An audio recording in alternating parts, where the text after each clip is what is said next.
За сайн байцгаана хүмүүстээ. Бид өнөөдрийнхөө хичээлээр 10 дугаар ангийн сонгон судлах агуулгын хүрээнд багтсан шууд ба шут бус замаар дамжих халдвар төвчнүүдийг таниж тодорхойлох гэсэн суралцгааны зорилтыг судалнаа. За тэгэхээр бидний эргэн тойронд бол маш өчүүхэн нүдэнд харагдахааргүй бичил биетнүүд дүүрэн амьдарч идэг. Тэднийг бид нар нүдэнд харагдахгүй учраас байгаа үгүйг нь ялгаж мэддэггүй. Гэвтэл тэдгээр организмуудын зарим нь амьд биеийн дотор орж тэдний амьдралын хэвийн үйл ажиллагааг алдагдуулснаас болж өвчин эмгэг үүсгдэг. Тэгвэл ийм бичил биетнүүдийг өвчин үүсгэгчид гэж нэрлэдэг байх нь байна. Тэгэхээр ямар нэгэн өвөрмөц өвчин үүсгэгч нэг бие махбодоос нөгөөд дамжин халдварласнаас үүсдэг эмгэгийг л халдварт өвчин гэж нэрлэх нь байна. Тэгэхээр тэр халдварт өвчнийг үүсгэж байгаа өвчин үүсгэгчийг агуулж байгаа организмыг л эзэн организм гэж нэрлэх нь байна. Тэгэхээр өвчин үүсгэгчид эзэн организмд орж ирээд эзэн организмыг өөрсдийн амьдрах, үржих орчин нөхцөлөө болгож ашигладаг байх нь байна. Мөн эзэн организмынхаа үүсгэсэн бэлэн шин бодисуудыг өөрсдийнхөө их усүр болгон ашигладаг. За эзэн организмыг шинэ өөр орчинд тархах зөөгдөх зам болгон ашигладаг байх нэ. За хүүхдүүд та бүхэн 6 дугаар ангида бактериар үүсгэгддэг халдварт өвчнүүдийн талаар үзэж судалсан. Мөн эрүүл мэндийн хичээл дээр ч гэсэн бас халдварт болон халдварт бус өвчнүүдийн талаар судалсан. Тэгэхээр бид өнөөдрийнхөө хичээл дээр бол зөвхөн вирусээр үүсгэгдэж байгаа халдварт өвчнүүдийн талаар тодруулан ярилцгаая. За тэгэхээр вирус бол эсийн гадна оршихдоо бол эст бүтцэхгүй организмын тоонд оршдог. Эсийн гадаад орчинд хэдийгээр чөлөөт байдалтайгаар байж байдаг боловч гадаад орчинд байхдаа бол ямар ч амьд биеийн үндсэн шинжийг үзүүлж чаддаггүй амьгүй мэт зүйлэр байж байдаг. Өөрөөр хэлбэл үржиж олшрох, бодисын солилцоо явуулах шин чанарыг үзүүлэх боломжгүй байдаг. Зөвхөн тодорхой амьд эсийн дотор орж ирснийхаа дараа л өөрийнхөө амьдралын үйл ажиллагааг явуулж эхэлдэг. Өөрөөр хэлбэл амьдралын үйл ажиллагаандаа бол бидний мэддэг амьд биеийн үндсэн 7 шинжээс зөвхөн өсөж үржих шинжийг л үзүүлэх чадвартай байдаг. Эзэн организмын нүклийн хүчлийг ашиглан репликац явуулаад уурга усгээд тэгээд эзэн организмыг ашиглан олширч үрждэг байх нэ. За тэгэхээр вирусууд бол маш жижиг хэмжээтэй зөвхөн электрон микроскопоор л харах боломжтой байдаг. Хамгийн жижиг вирусыг бол 20 нанометрийн диаметртэй гэж үздэг. Энэ нь бол бидний мэддэг жижиг органоид болох рибосомоос даруй 100 дахин бага хэмжээтэй байж байдаг. Тэгэхээр вирусууд ийм жижиг хэмжээтэй байгаа учраас бол бүтцийн хувьд бол бас их энгийн бүтцтэй. За зөвхөн удамшлын мэдээллийг агуулах нүклийн хүчил, за тэрний гадна талаар хүрээлсэн уурган капсидтэй байж болдог. Ийм бүтцтэй вирусыг бол энгийн вирус гэж нэрлэдэг. За зурган дээр бол эхний хэсэгт маань энэ энгийн вирусыг харуулсан байна, тийм ээ. За тэгэхээр капсидын бүрхүүлийг үүсгэж байгаа жижиг нэгжийг бол капсомер гэж нэрлэдэг байх нь байна. За хажуудлын зурган дээр бол энгийн вирустэй харьцуулах юм бол бүтцийн хувьд арай нийлмэл болсон вирусны зураг харагдаж байна. За тэгэхээр вирус одоо саяны нэрлсэн нүклийн хүчил болон капсид бүрхүүлээс гадна гадуура өөх тос болон уургаас тогтсон липопротеидоос тогтсон мембран бүрхүүлтэй байж болдог. Ийм бүрхүүлийг духтой гэж нэрлэж байгаа. За тэгэхээр духтойны гадна талаар бол гадаргуугийн хүлээн авагч уургууд байрлаж идэг. Тэгэхээр вирус эзэн организмын дотор нэвтрэхтэй бол эзэн организмын гадна талд байж байгаа гадаргуугийн рецептор молекулуудтай энэ духтойныхаа уургийн тусламжтайгаар холбогдож орж ирж байдаг байх нь. За мөн ийм нийлмэл бүтцтэй вирусууд бол дотроо хэд хэдэн төрлийн энзимүүдийг бас агуулсан байж болдог.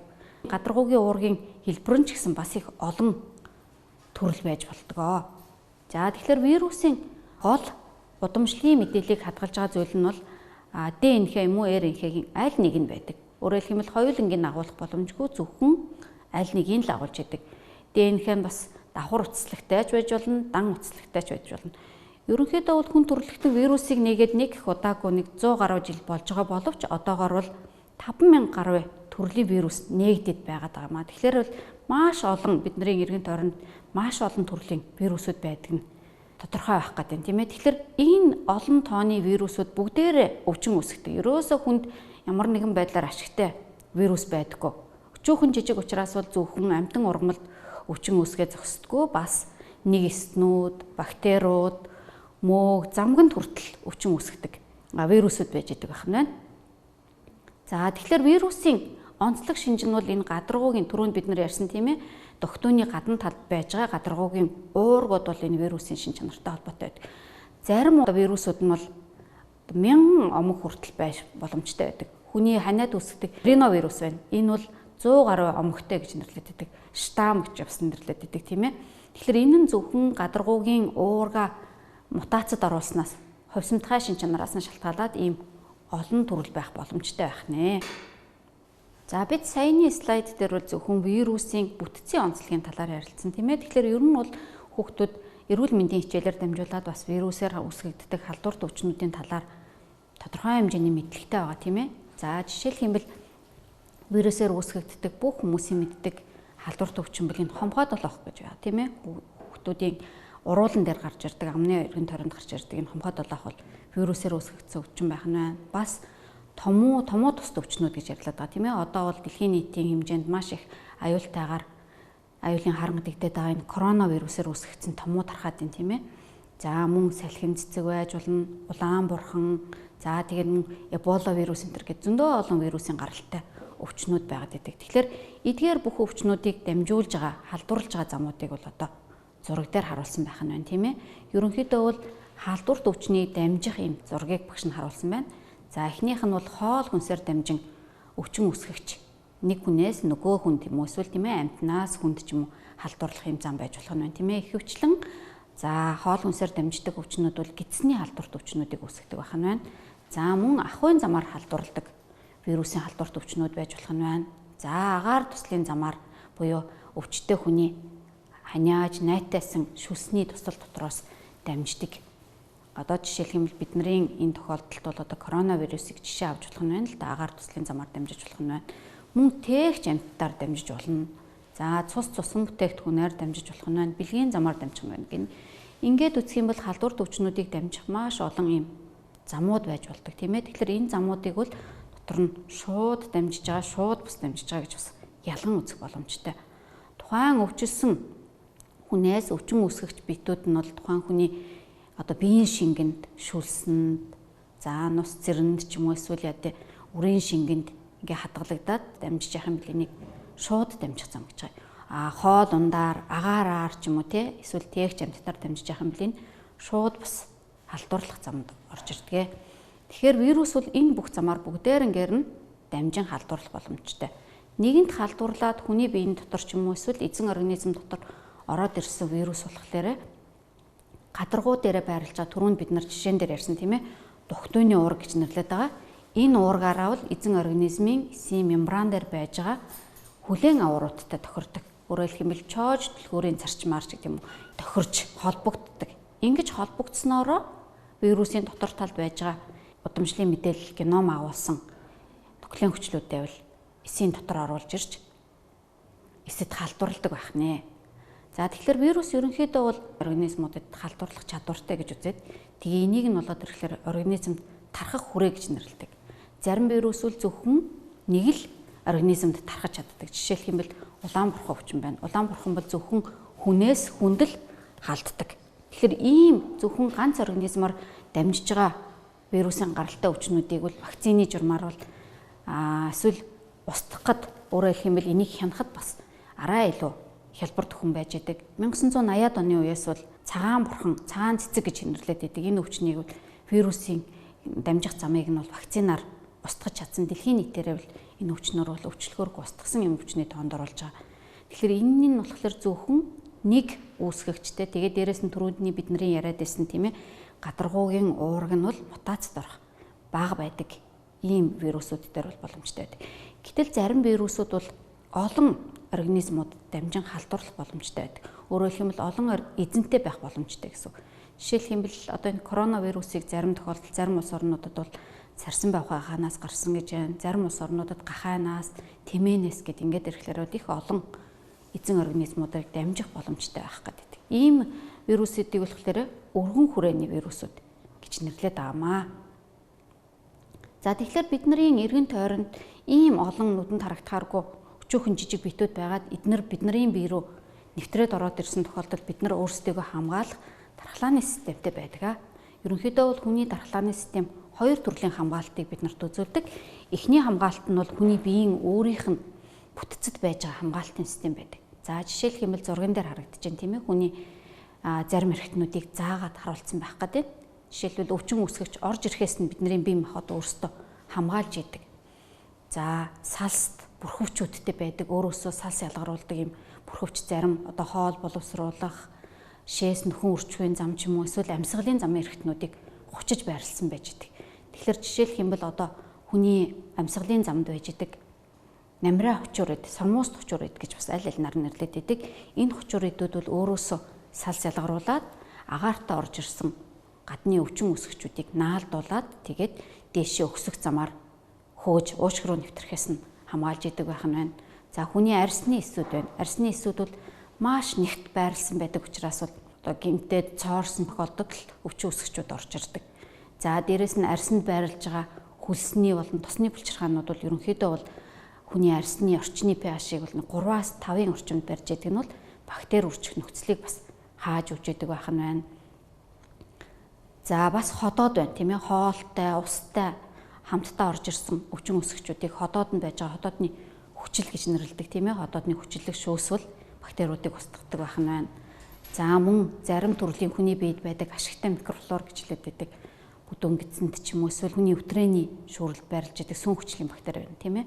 Эднэр бол гаднаас орж ирж байгаа өвчин үүсгэгчүүдтэй амьдрах орчны хувьд, хоол тэжээлийн хувьд бол өрсөлдөөн үүсгэж тэдний амьдрч үржих нөхцөлийг нь бол хааж өгч идэг байх нь байна. За бидний цуснд байрладаг цусны ялтас эсүүд гэж нэрлэдэг байгаа л да. Тромбоцит эсүүд бол цус хагарч гэмцэн тохиолдолд, арьс гэмцэн тохиолдолд маш хурдан цусыг бүлгэнүүлэх юм шин чанартай байдаг.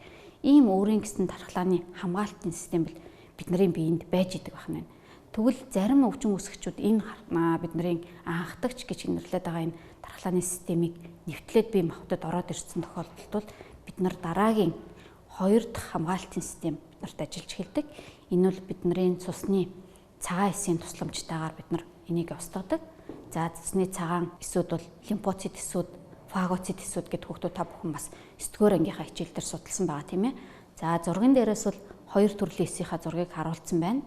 За ингээ харах юм бол эхнийх нь болохоор фагоцит эсүүд буюу монголоор бид нар энийг залгуур эсүүд гэж нэрлэдэг тийм ээ. Энэ залгуур эсүүд бол дархлааны хариу үйлдэлийг үзүүлж өвчин үүсгэгчийг устгана. Ингэхдээ бол бүх төрлийн өвчин үүсгэгчүүдийг бүгдээр ингээ нэг ижил замаар залгиж устгадаг. Тэгэхээр ийм бүх зүйлүүдэд бүгдээрэнд нь одоо вирус ч орж ирсэн, бактери ч орж ирсэн, мөөгч орж ирсэн бүгдээр ингийн залгиж устгадаг учраас бол энийг өвөрмөц бус хариу үйлдэл гэж нэрлэдэг байгаа юм. Гэтэл лимфоцит эсүүд байна. Лимфоцит эсүүд болоод ирэхлээр өвөрмөцөөр хариу үйлдэл үзүүлдэг. Энэ лимфоцит эсүүд нь бол тухайн гаднаас орж ирж байгаа өвчин үүсгэгчийн гадаргуу дээр байж байгаа тэр мембраны бүтцэд байж байгаа уурэг рецепторуудыг таньдаг, зөвхөн тэрэнд тохирсон эсрэг биеийг үүсгэж тэрнийхээ тусламжтайгаар устгадаг ийм одоо эсүүдээ болохоор бид нар өвөрмөцөөр хариу үйлдэл үзүүлж байна гэж хэлдэг. За одоо зурган дээрээс ингээд харах юм бол ерөнхийдөө бол эсийн гадаргуугийн мембран дээр байж байгаа энэ хүлээн аваар уургуудыг ингээд гадагш нь юм жижигхэн хэсгүүдээр тэмдэглэсэн байна тийм ээ. Тэгэхээр энэ гадна талын уургийн бүтцэл бүх эс болгонд өвөрмөц байж идэг. Өөрөөр хэлбэл бидний дархлааны эсүүд гэж нэрлэдэг байгаа одоо энэ цагаан эсүүд маань гаднаас орж ирж байгаа өвчин үүсгэгчүүдийг өөрийнхөө эсээс ялгаж танихтаа бол энэ гадаргуугийн уургийн тусламжтайгаар л таньж мэддэг байх гэдэг. За багш нэг жижиг анимашн үзүүлье. За энэ нь болоод ирэхлээр залгуур эс буюу фагоцит эсүүд хэрхэн гадны өвчин үүсгэгчдийг залгиж устгадаг юм бэ гэдгийг харагдана гэсэн үг. За арсыг ямар нэгэн зүйлээр зүсээд гимтээч гэсэн байна тийм ээ. Ингэсэн тохиолдолд тэр зүсэгдсэн хэсгүүдээр бол гаднаас өвчин үүсгэгч бичил битнүүд бидний бие махбодод нэвтрээд ороод ирчихэж байна. За орж ирснийхаа дараа өвчин үүсгэгч бичил битнүүд өөрөөсөө бас медиатор химийн бодисуудыг ялгаруулж болно. Тэр гимцэн хэсгийн эсүүд бас гистамин гэж нэрлэгдэж байгаа тийм ээ. Тустай юм бодис ялгаруулдаг. Өөрөөр хэлэх юм бол гаднаас өвчин үүсгэгч ороод ирсэн байна шүү гэсэн тохиолдлыг биендээ өгж байгаа гэсэн үг байна шүү дээ. За ингээд энэ ялгаруулсан бодисын нөлөөнөөс болоод тухайн хэсэг газрын өрсөлд үйл ажиллагаа явагдана. За тэгэхээр гимцэн хэсэгт бол улаагаад, хавдаад, өвдөлт үүсгээд ингээд халуун оргиж мэдэгддэг байх гэдэг тийм ээ. Тэгэхээр энэ бүх шинж тэмдгүүд нь бол гаднаас орж ирсэн өвчин үүсгэгчүүдийн хүчийг сулруулах тэднийг устгахад чиглэсэн юм үйлчлэгээтэй байдаг байх нь байна. За ингээд цусаар явж байгаа цагаан эсүүд харагдаж байна тийм ээ. Цусаар явж байгаа цагаан эсүүд маань одоо түрүүнчийн өвчин үсгчийн ялгаруулсан бодисын нөлөөгөөр өдөөгдөөд цусны судасны ханаас нэвтрэн гарч ирээд эс хоорондын зайд эдийн шингэнд байрлж ирдэг. За ийм үүргийг гүйцэтгэж байгаа эсүүд бол фагоцит буюу залгиур эсүүд байна тийм ээ. Тэгэхээр залгиур эсүүд бол дотроо нейтрофил эсүүд болон макрофаг эсүүд гэсэн хоёр төрөл байдаг. Ерөнхийдөө бол нейтрофил эсүүд бол хамгийн их хэмжээтэй агуулгадаад хамгийн их тухайн үрсэлт газруудад очиж үйлчилдэг юм эсүүд байх гэдэг. За тэгээд гаднаас орж ирсэн өвчин үсгчийг залгиур эсүүд маань залгих процесс харагдаж байна. За мембранаараа гадна талаар нь хүрээлж аваад дотроо фагоцитик вакуул гэж нэрлэдэг байдаг үсгч нь. За энэ вакуул нь болохоор эсийн дотор талд байж байгаа лизосомтой нэгдэнэ. За лизосом дотор бол олон төрлийн задлагч энзимүүд байдгийг хүүхдүүд та бүхэн мэдж байгаа. Тэгэхээр энэ энзимүүдийнхаа тусламжтайгаар нөгөө фагоцитик вакуул дотор байж байгаа гадны өвчин үсгчүүдийг задлаж устгана гэсэн үг. За ингээд задлаж устгаад хоргож үлсний дараа бол энэ вакуул задраад за хэрэггүй үлдэгдэл бол биес гадагшаа ялгарна. За ингээд дараагийн өвчин үсгчийг залгих үйл ажиллагаа эхэлж болно. Тэгэхээр нейтрофил болон макрофаг эсүүд бол өөрсдийнхөө онцлогоосоо шалтгаалаад энэ залгих хичнээн эсийг залгиж устгах вэ гэдэг нь бол бас өөр байгаад байдаг.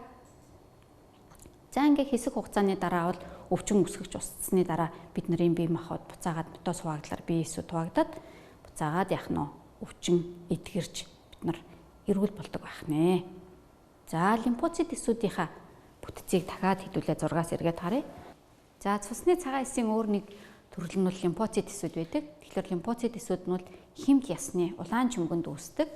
За тэгээ хоёр төрөл байх гэдэг юм тийм ээ. За энэ Б болон Т лимфоцит гэж нэрлэж байгаа гол шалтгаан нь бол энэ лимфоцит эсүүд ясны чүмгэнд үүсээд хаана очиж боловсрж байна вэ гэдгээс нь шалтгаалаад Б болон Т лимфоцит гэж нэрлэдэг байгаа.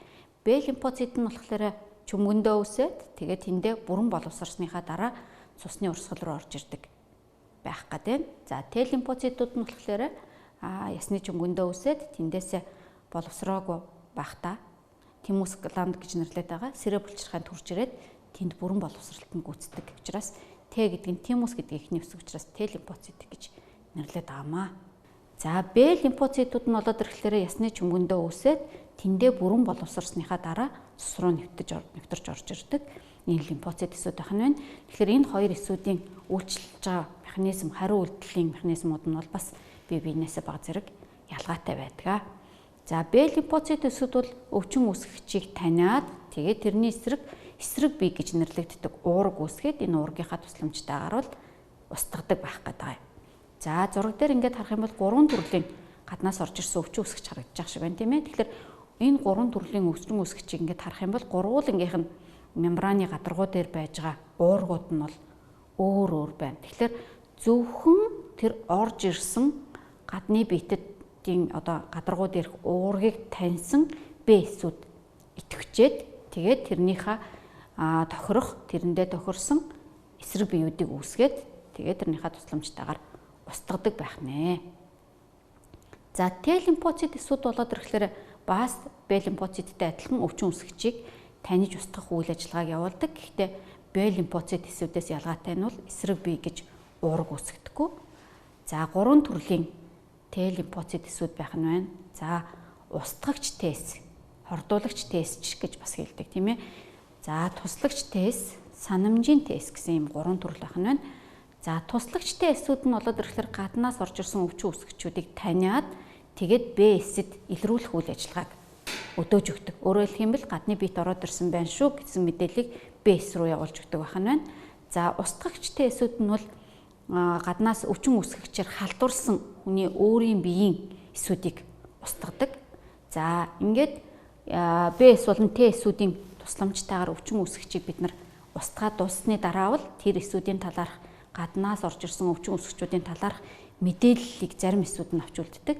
Ийм эсүүдээ болохоор санамжийн эсүүд гэж нэрлэдэг.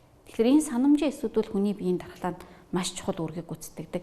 Дараагийн удаад яг энэ өмнө нь орж ирж өвчин үсгэгч хэрвээ орж ирэх юм бол санамжийн эсүүд маш хурдан хугацаанд тэднийг таниад энэ өвчнийг дарах үйл ажиллагааг бол маш эрчимтэйгээр явуулахад тусалдаг ийм эсүүд байх нэ.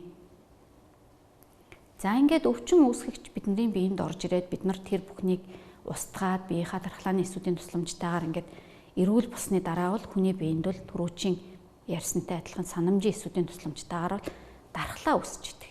Тэгэхээр дархлааг дотор нь бол идэвхтэй болон идэвхгүй дархлаа гэж хоёр хуваадаг. Идэвхтэй дархлаа бол өвчин үүсгэгчээр халдварсны дараа хүний бие махбод өөрөө тэрийг устгаарч устгаад санамжийн эс үүсгэснээр үүсэж байгаа дархлаа бол идэвхтэй дархлаа гэж нэрлэнэ. За идэвхгүй дархлаа гэдэг нь өөр бусад организмудаас бол бий болгосон эсрэг биеүүдийг бэлэн эсрэг биеийг шууд авч ашиглахыг бол идэвхгүй дархлаа гэж нэрлэж байгаамаа. За тэгэхээр идэвхтэй дархлааны хоёр жишээ харагдчихэв. Жишээлх юм бол идэвхтэй байгалийн дархлаа гэдэгт нь болоод ирэхлээр халдвар авсны дараа хүнд үүсэж байгаа санамжийн эстэй холбоотойгоор үүсэж байгаа дархлаа байх нь байна. За нөгөөх нь болохоор зохиомол дархлаа гэдэг. Энэ бол бидний мэддэг вакцин байх гэдэг гэсэн. Өөрөөр хэлэх юм бол вакцины тусламжтайгаар хүний биед санамжийн эсийг үүсгэж байгаа ийм дархлааны нэг төрөл байх гэдэг тийм ээ. За идэвхгүй дархлааг бол одоо жишээлх юм бол идэвхгүй байгалийн дархлаа дээр бол хүүхэд ээжээсээ авж байгаа дархлааны зураг байна л да. Хүүхэд дөнгөж төрсэн хүүхдийн хувьд бол дархлааны систем сул байдаг. Мөн ээжийнхээ гидсэнд байж ах үедээ бол хүүхэд ээжийнхээ бий болгосон дархлааг нийсүүдийг хөхний сүгээр юм уу эсвэл яг эксээр дамжуулаад авах боломжтой байдаг. За нөгөөх дархлаа нь болоод ирэхлээр үйлдвэрийн аргаар бий болгосон ч юм уу эсвэл бэлэн эсрэг биеүүдийг тариулснаар үүсэж байгаа юм дархлаа байдаг. Жишээлх юм бол саяны одоо энэ голомтын бүсэд ажиллах гэж байгаа эмнэлгийн ажимдалчид байна л да тийм үү. Энэ хүмүүсийг бол өвчин тусгаасан сэргийлээд урьдчилаад бол бэлэн эсрэг биеүүдээр тарьж дархлаажуулж өгдөг байх гэдэг юмаа. Тэгэхээр энэ бүх дархлаа бол хүний биеийг л өвчин үүсгчээс хамгаалахад чиглэсэн байх нь байна. За тэгэхээр хэдүүлээ саяны жишээн дээр авсан идэвхтэй олдмол дархлааны нэг төрөл болох вакцин жуултын тухай дэлгэрүүлээд ярилцъя.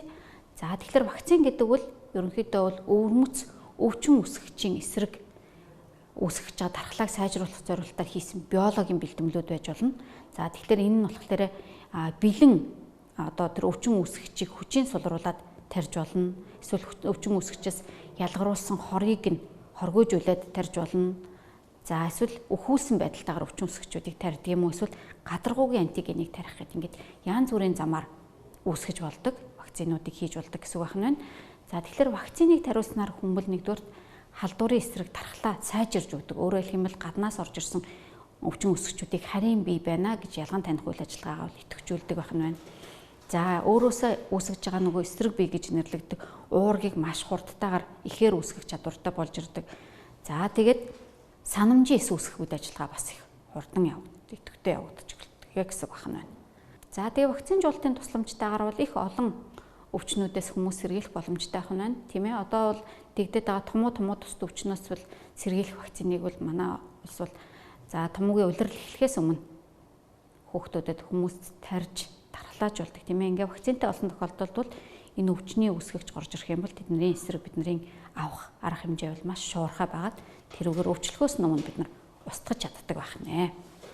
За тэгэхээр бүгдээрээ бол одоо сая вирусээр үүсгэгддэг өвчнүүд тэгээд энээс ямар замаар дамждгийг яаж бид нар бие махбод өөрийгөө хамгаалдаг юм бэ гэдэг талаар бол ярилцлаа.